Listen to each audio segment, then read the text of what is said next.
Hello everyone, मैं स्नेहा और अपनी जो पीवाईक्यू सीरीज चल रही है उसका पार्ट 5 रहने वाला है आज के वीडियो में। ठीक है, इससे पहले 4 पार्ट आ चुके हैं, उनको जाकर भी आप प्ले लिस्ट में देख सकते हैं। ये वाली जो अपनी सीरीज चल रही है पीवाईक्यू सीरीज, जो सिर्फ और सिर्फ जो एनसीईआरटी से आई हुई क्वेश्चंस हैं वही हम पूरी व्याख्या के साथ में देख रहे हैं। ये सीरीज लैब असिस्टेंट और स्कूल व्याख्याता के लिए बहुत ज़्यादा इंपॉर्टेंट हो जाती है, क्योंकि लैब असिस्टेंट में अपना पूरा का पूरा सिलेबस सिर्फ और सिर्फ एनसीईआरटी से है, और स्कूल व्याख्याता में जैसा कि हम देखते हैं 50 से 55 क्वेश्चन यानी 100 से 110 नंबर जो है एनसीईआरटी से ही हमारे कवर होते हैं। तो इन सब के लिए ये वाली सीरीज बहुत ज़्यादा इंपॉर्टेंट रहने वाली है। अगर आपको ये सीरीज पसंद आ रही है तो चैनल को सब्सक्राइब करें, लाइक करें और अपने फ्रेंड्स के साथ में वीडियो को शेयर करें। तो आइए स्टार्ट करते हैं आज का वीडियो। आज का पहला क्वेश्चन रहने वाला है कि भारत की प्रादेशिक सीमा किस और दूर तक फैली हुई है। मतलब भारत की प्रादेशिक सीमा समुद्र की ओर, फिर से देख लेते हैं कि भारत की प्रादेशिक सीमा समुद्र की ओर मतलब कितनी दूर तक फैली हुई है। ऑप्शन एक है 19.9 किलोमीटर, दूसरा है 21.9 किलोमीटर, तीसरा है 23.9 किलोमीटर और चौथा है 25.9 किलोमीटर। तो जो भारत की प्रादेशिक सीमा है वो समुद्र के अंदर तक यानी समुद्र की ओर कितने किलोमीटर तक है ये हमें बताना है। और ये सभी के सभी क्वेश्चंस जो है अपने एनसीईआरटी से ही है। और ये इसका सही आंसर कौन सा हो जाएगा? इसका सही आंसर हो जाएगा ऑप्शन नंबर अपना 2 सही हो जाएगा। 21.9 किलोमीटर इसकी प्रादेशिक सीमा जो है समुद्र की ओर है। नेक्स्ट क्वेश्चन है जैवमंडल अभ्यारण्य और उसके स्थान को सुमेलित युग्म के साथ चयन कीजिए। ठीक है, तो पहला है कि एक साइड जैवमंडल दिया हुआ है और उसके सामने उनका स्थान दिया हुआ है कि कहाँ है। पहला है पंचमढ़ी उत्तराखंड में, मानस मध्य प्रदेश में, नंदा देवी असम में और मन्नार की खाड़ी ये है तमिलनाडु में। तो सही ऑप्शन इसका कौन सा हो जाएगा? सबसे पहले हम देखते हैं जो पंचमढ़ी है वो उत्तराखंड में ना होकर के कहाँ है, ये है मध्य प्रदेश में यानी एमपी में। फिर है मानस मध्य प्रदेश में ना होकर के ये कहाँ है, ये है असम में। ठीक है, असम में। फिर है नंदा देवी असम में ना होकर के कहाँ है, ये हो जाएगा उत्तराखंड में। ठीक है, तो ऑप्शन नंबर अपना कौन सा सही हो जाएगा? मन्नार की खाड़ी तमिलनाडु में है। ऑप्शन नंबर अपना 4 सही हो जाएगा। नेक्स्ट क्वेश्चन है वनस्पति की वृद्धि को प्रभावित करने वाले निम्नलिखित कारकों को ध्यानपूर्वक पढ़िए और सही विकल्प का चयन कीजिए। ऑप्शन एक है तापमान का वितरण, दूसरा है पवन का वेग, तीसरा है नमी की उपलब्धता और चौथा है प्राप्त सूर्य प्रकाश है। तो कौन सा विकल्प इसमें सही हो जाएगा कि सही विकल्प कौन कौन से हैं?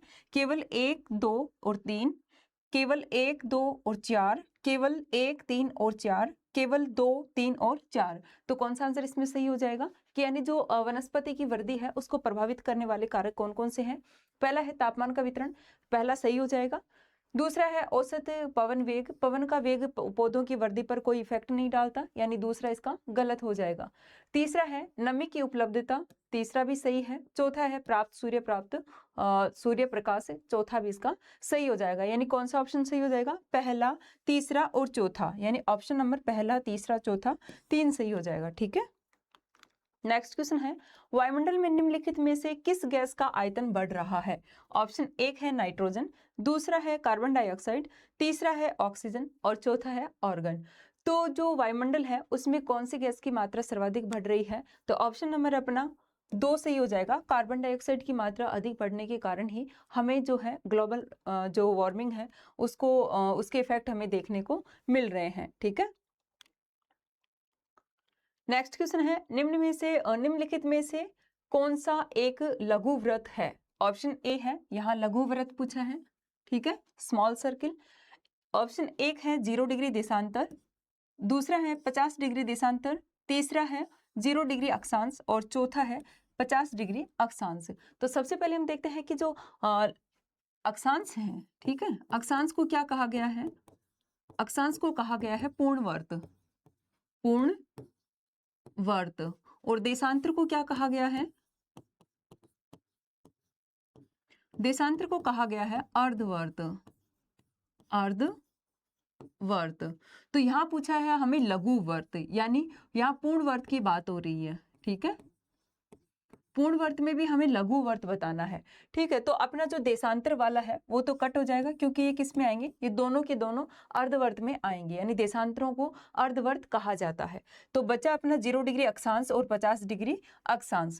तो सबसे पहले हम देखते हैं, जैसे ये हमारी पृथ्वी है और ये 0 डिग्री अक्षांश रेखा है, इसको कहा जाता है ग्रेट सर्किल या फिर वृत्त व्रत, ठीक है, वृत्त व्रत।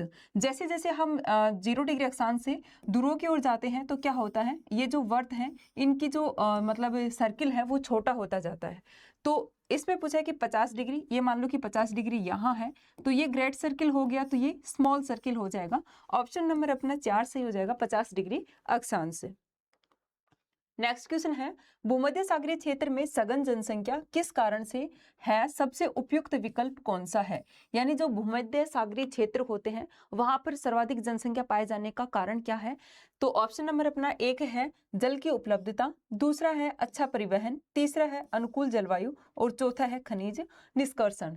तो भूमध्य सागरीय क्षेत्रों में सघन जनसंख्या का प्रमुख कारण क्या है, ऑप्शन नंबर अपना 3 सही हो जाएगा, अनुकूल जलवायु।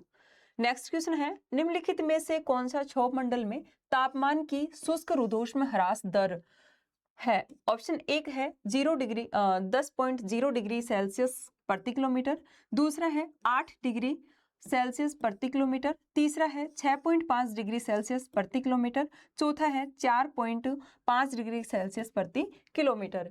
तो शुष्क रुद्धोष्म ह्रास दर कितनी होती है, अपने एनसीईआरटी में तो दिया हुआ है, सिर्फ सामान्य तापमान की पतन दर वो कितनी होती है, वो होती है 1 किलोमीटर पे जाने पर 6.5 डिग्री सेल्सियस।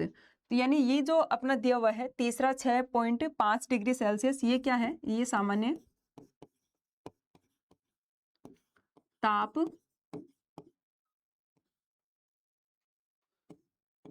पतन दर है, ठीक है, पतन दर है। लेकिन हमें क्वेश्चन में पूछा है कि शुष्क रुद्धोष्म दर क्या है, तो ऑप्शन नंबर अपना ए सही हो जाएगा, 10 डिग्री सेल्सियस प्रति किलोमीटर। यानी जो हवा है उसको ऊंचाई के साथ जो ठंडी होने की दर है वो क्या है, मतलब वो अलग अलग बदलती रहती है। यानी शुष्क रुद्धोष्म दर में क्या होगी, वो 10 डिग्री सेल्सियस पे 10 डिग्री सेल्सियस प्रति किलोमीटर पर होगी। तो ऑप्शन नंबर अपना 1 सही हो जाएगा। नेक्स्ट क्वेश्चन है, मानव भूगोल अस्थिर पृथ्वी और क्रियाशील मानव के बीच परिवर्तनशील संबंधों का अध्ययन है, इस परिभाषा पर किसने बल दिया है। ऑप्शन 1 है एलन सैंपल, दूसरा है रेटजेल, तीसरा है विडाल डी लाब्लास और चौथा है ग्रेफिथ टेलर। तो कौन सा आंसर सही हो जाएगा इसमें, कि जो मानव है उस मानव भूगोल में अस्थिर पृथ्वी और क्रियाशील मानव के बीच परिवर्तनशील संबंधों का अध्ययन कौन करता है। ऑप्शन नंबर अपना ए सही हो जाएगा, एलन सैंपल, ठीक है। और अपनी जो एनसीईआरटी है उनमें इन तीनों की भी डेफिनेशन दी हुई है, उनको भी आप जाकर के जरूर देखना है आपको, ठीक है। नेक्स्ट क्वेश्चन है, भूस्खलन संवेदनशीलता क्षेत्र और उदाहरण के सुमेलित युग्म का चयन कीजिए। ऑप्शन 1 है कम संवेदनशीलता क्षेत्र लाहौल और स्पीति है, दूसरा है मध्यम संवेदनशीलता क्षेत्र अंडमान और निकोबार है, तीसरा है उच्च संवेदनशीलता क्षेत्र पूर्वी घाट और चौथा है अत्यंत उच्च संवेदनशील क्षेत्र पश्चिमी घाट। तो इसमें हमें सही युग्म का चयन करना है, तो कौन सा हो जाएगा, ऑप्शन नंबर अपना 3 सही हो जाएगा, उच्च संवेदनशीलता क्षेत्र, सॉरी ऑप्शन नंबर अपना 4 सही हो जाएगा इसमें, अत्यंत उच्च संवेदनशीलता क्षेत्र पश्चिमी घाट। नेक्स्ट क्वेश्चन है कथन और कारण वाला क्वेश्चन है, और ये वाला जो हम ये क्वेश्चन कर रहे हैं ये अभी जो लेटेस्ट पीवाईक्यूज हैं अपने, मतलब जो एनसीईआरटी जो केवीएस और एनवीएस और एमआरएस में जो क्वेश्चन आए हुए हैं वो हम यहाँ पर देख रहे हैं। इससे क्या होगा कि हमें आने वाले एग्जाम में पता चलेगा कि जो क्वेश्चन का पेपर का पैटर्न है वो कैसा है, क्वेश्चन किस तरीके से पूछे जा रहे हैं, ठीक है। तो कथन कारण वाले क्वेश्चन भी आजकल ज्यादा ही पूछे जा रहे हैं। कथन क्या है कि कुछ ज्वालामुखी विस्फोट प्रचंड एवं खतरनाक होते हैं, कारण क्या है कि उपलब्ध गैसों, जलवाष्प और मैग्मा का गाढ़ापन विस्फोटक की प्रकृति को निर्धारित करता है। तो कौन सा ऑप्शन सही होगा इसका, ए और आर दोनों सत्य हैं, आर ए की सही व्याख्या करता है। दूसरा है ए और आर दोनों सत्य हैं, आर ए की सही व्याख्या नहीं करता है। तीसरा है ए सही है, आर गलत है। चौथा है ए गलत है और आर सही है।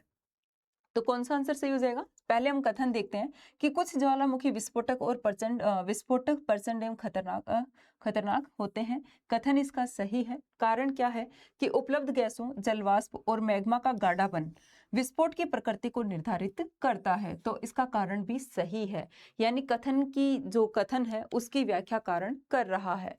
ठीक है, तो ये जो ज्वालामुखी हैं वो ज्यादा विस्फोटक क्यों होते हैं? क्योंकि इनमें गैस, जलवाष्प, मैग्मा, ठीक है, और मैग्मा गाढ़ा होता है। गाढ़ा क्यों होता है? क्योंकि उसमें सिलिका की मात्रा अधिक होती है, और जिसमें सिलिका की मात्रा अधिक होती है वो जो ज्वालामुखी है वो ज्यादा विस्फोट के साथ में फटते हैं। तो ऑप्शन नंबर अपना पहला सही हो जाएगा। ए और आर दोनों सत्य हैं और आर ए की सही व्याख्या करता है।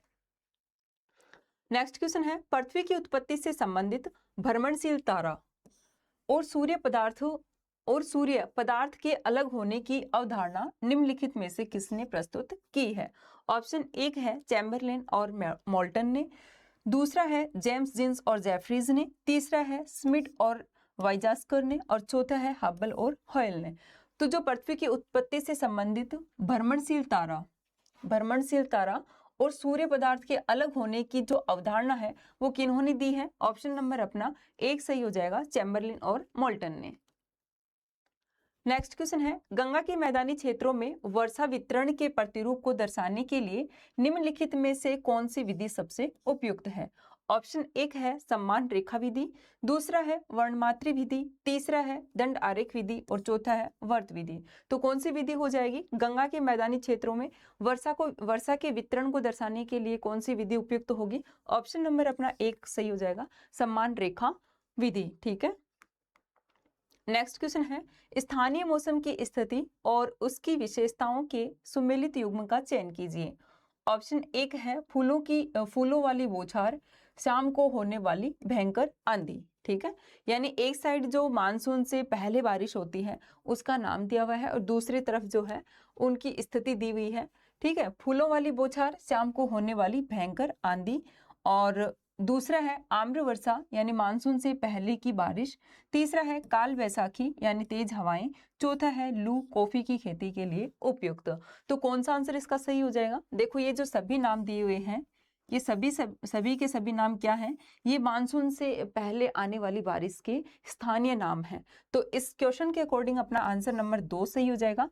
आम्र वर्षा क्या है? आम्र वर्षा मानसून से पहले की बारिश है। ठीक है, और एक बार इनको ये भी देख लेते हैं कि जो फूलों की बौछार है वो फूलों की बौछार कहाँ गए, जो प्री मानसून बारिश है उसको फूलों की बौछार कहाँ कहा गया है? ये कहा गया है केरल में कहा गया है। और क्यों कहा गया है? क्योंकि इस बारिश के आने से जो कहवा है उसके फूल खिलने लगते हैं, इसीलिए इसको फूलों वाली बौछार भी कहा गया है, यानी कहवा के लिए यह लाभदायक है। ठीक है, उसके बाद में है आम्र वर्षा। तो जो आम्र वर्षा है, आम्र वर्षा कहाँ होती है? आम्र वर्षा भी केरल में होती है। ठीक है, केरल में होती है, और ये किसके लिए लाभदायक है? ये है आम की फसल के लिए, आम की फसल के लिए लाभदायक है, इसलिए इसको आम्र वर्षा कहा गया है। उसके बाद में है काल वैसाखी। तो काल वैसाखी कहाँ कहा गया है? ये इसको कहा गया है पश्चिमी बंगाल में। ठीक है, पश्चिमी बंगाल में इसको काल वैसाखी कहा गया है, और यह खतरनाक और विनाशकारी है। ठीक है, यहाँ क्या है? ये विनाशकारी है। फिर उसके बाद में है एक और आता है, उसका नाम है बारदोली छिड़ा।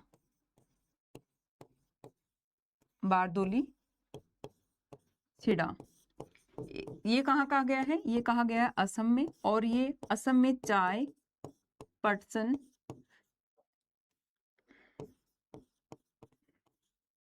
ठीक है, और चावल इन सब के लिए लाभदायक है, तो इसलिए ये इनके स्थानीय नाम है। ठीक है, और किस जगह किस किस नाम से जाना जाता है? लू अपने राजस्थान में चलती है, ये हम सभी जानते हैं। ठीक है, तो ये वाले सारे नाम भी आपको याद होने चाहिए। नेक्स्ट क्वेश्चन है, लानिना के दौरान ठंडा पानी तट के पास आता है। ऑप्शन ए है कैलिफोर्निया, दूसरा है ब्राजील, तीसरा है दक्षिण अफ्रीका, और चौथा है पेरू। इसमें कहा है कि जो लानिना है उसकी जब घटना घटित होती है तो जो पानी है वो कौन से तट के पास में वापस आता है? तो जैसे हम सभी एक नाम हमने सुना होगा, अल नीनो और ला नीनो। ठीक है, तो अल नीनो क्या है? अल नीनो एक गर्म जल की धारा है, और ला नीनो क्या है? एक ठंडे जो ठंडा जल है उसकी धारा है। तो जैसे हम सभी जानते हैं कि जैसे ये क्या है, ये मान लो ये है अपना, ठीक है, ये है साउथ अमेरिका, ठीक है, साउथ अमेरिका। तो यहाँ पर है पेरू, यहाँ पर क्या है, पेरू।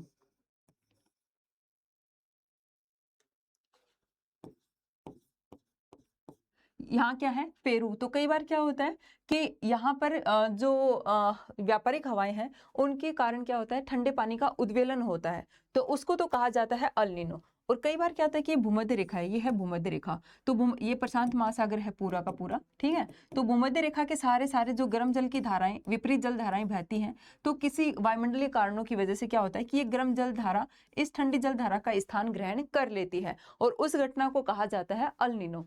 तो अल नीनो की स्थिति में क्या होता है कि जो भारत का मानसून है वो लेट भारत में पहुंचता है और हमें थोड़ा सूखे की स्थिति देखने को मिलती है। लेकिन यहाँ पूछा है कि जो ला नीनो है, ला नीनो के दौरान ठंडा पानी तट के पास आता है, तो कौन से तट के पास आएगा, ये ऑप्शन नंबर अपना 4 से ही हो जाएगा, पेरू के पास में, ठीक है।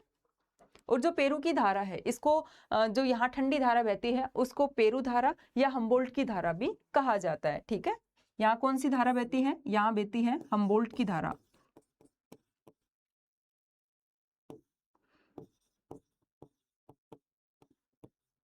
हम्बोल्ट या पेरू धारा।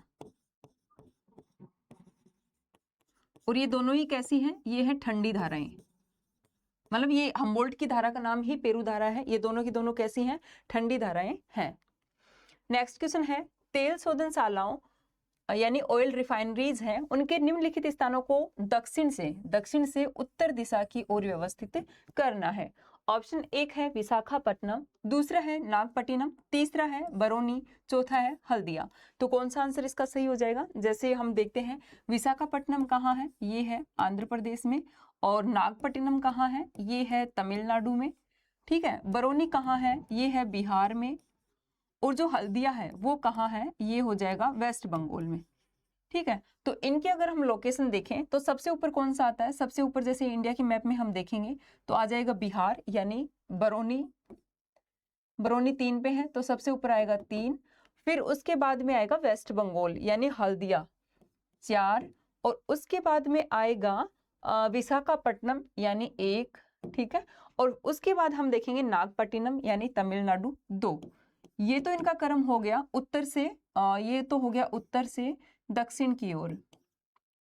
हमें पूछा है दक्षिण से उत्तर की ओर, तो दक्षिण से उत्तर की ओर कौन सा हो जाएगा, 2 2 1 4 3, यानी 2 1 2 1 4 3, ऑप्शन नंबर अपना 1 सही हो जाएगा, ठीक है।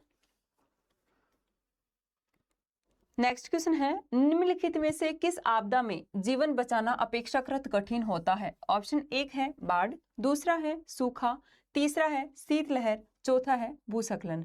तो कौन सी आपदा है जिसमें जो है जीवन बचाना कठिन हो जाता है, यानी ऑप्शन नंबर अपना क्या हो जाएगा, भूस्खलन, 4 सही हो जाएगा, क्योंकि भूस्खलन की घटना अचानक से घटित होती है, ठीक है। और बाकी ये जो है ये अचानक से घटित होने वाली नहीं है।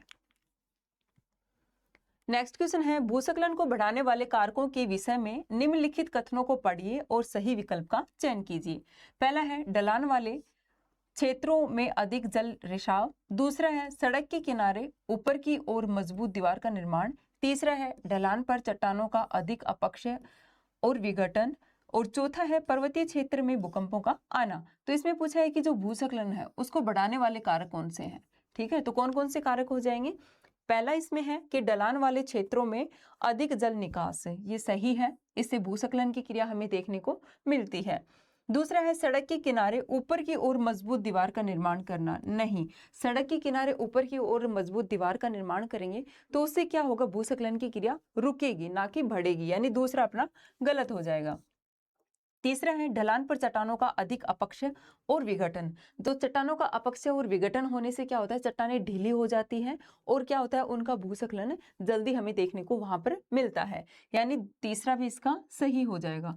चौथा है पर्वतीय क्षेत्रों में भूकंपों का आना, तो भूकंप आने से भी भूस्खलन की क्रियाएं होती रहती हैं, चौथा भी अपना सही हो जाएगा। यानी जिसमें दूसरा गलत है, दूसरा जिसमें दिया हुआ है वो सभी के सभी ऑप्शन अपने गलत हो जाएंगे, यानी पहला, दूसरा और चौथा गलत है, ऑप्शन नंबर अपना 3 सही हो जाएगा। नेक्स्ट क्वेश्चन है, निम्नलिखित में से कौन सा उपकरण मानचित्र पर लंबाई मापने के लिए उपयोग में लिया जाता है? ऑप्शन एक है एनीमोमीटर, दूसरा है अल्टीमीटर, तीसरा है रोटोमीटर और चौथा है प्लानीमीटर यानी क्षेत्रमापी।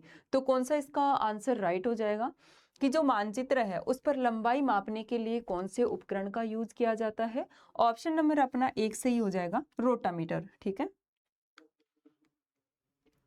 नेक्स्ट क्वेश्चन है, निम्नलिखित प्रकार के वनों को उच्च अक्षांश से निम्न अक्षांश के क्रम में व्यवस्थित कीजिए। पहला है पर्णपाती, दूसरा है भूमध्य रेखीय वन, तीसरा है समशीतोष्ण वन, चौथा है उष्णकटिबंधीय वन।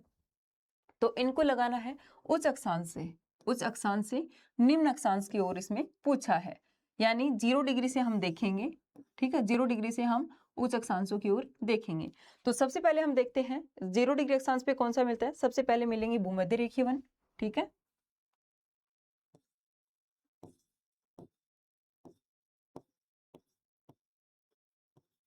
भूमध्य रेखीय, फिर उसके ऊपर जाएंगे, इसके ऊपर जाएंगे, इसके ऊपर देखेंगे हम उष्णकटिबंधीय वन,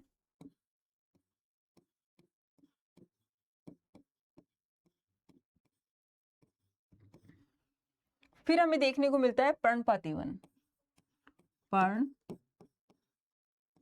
वन, और फिर सबसे लास्ट में हम देखेंगे समशीतोष्ण वन।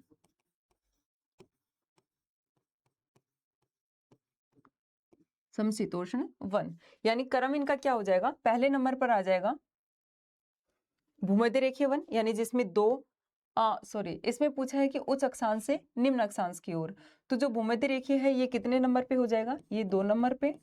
ठीक है, उष्णकटिबंधीय है 4 नंबर पे, और जो पर्णपाती है 1 नंबर पे, और जो समशीतोष्ण है वो हो जाएगा 3 नंबर पे। हमें पूछा है उच्च अक्षांश से, यानी ऊपर से नीचे की ओर, यानी 3, 1, 4 और 2, जिसमें 3 यानी पहला और दूसरा कट जाएगा क्योंकि इसमें पहले नंबर पर 1 1 दिया हुआ है, जिसमें 3, 3, 1, 4, 3, 1, 4 और 2, ऑप्शन नंबर अपना 3 राइट हो जाएगा। नेक्स्ट क्वेश्चन है, निम्नलिखित में से कौन केंद्रीय प्रवृत्ति के माप यानी सेंट्रल टेंडेंसी है उसकी विधि है, यानी निम्नलिखित में से कौन केंद्रीय प्रवृत्ति की विधि है? ठीक है, ऑप्शन एक है ज्यामितीय माध्य, दूसरा है अंतराल, और तीसरा है मानक विचलन, चौथा है लोरेंज वक्र। तो इसका सही आंसर कौन सा हो जाएगा? जो केंद्रीय प्रवृत्ति है, सेंट्रल टेंडेंसी है, उसकी विधि कौन सी हो जाएगी?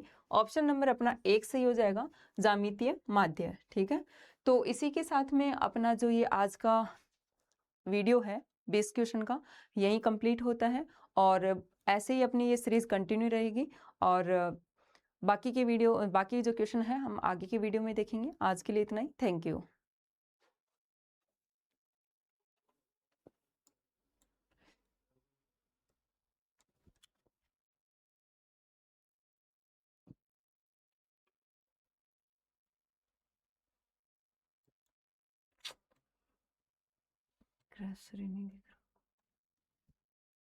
भैया एक सेकंड, इसका क्रैशर ही नहीं दिख रहा, कहाँ है? स्टॉप करना था ना।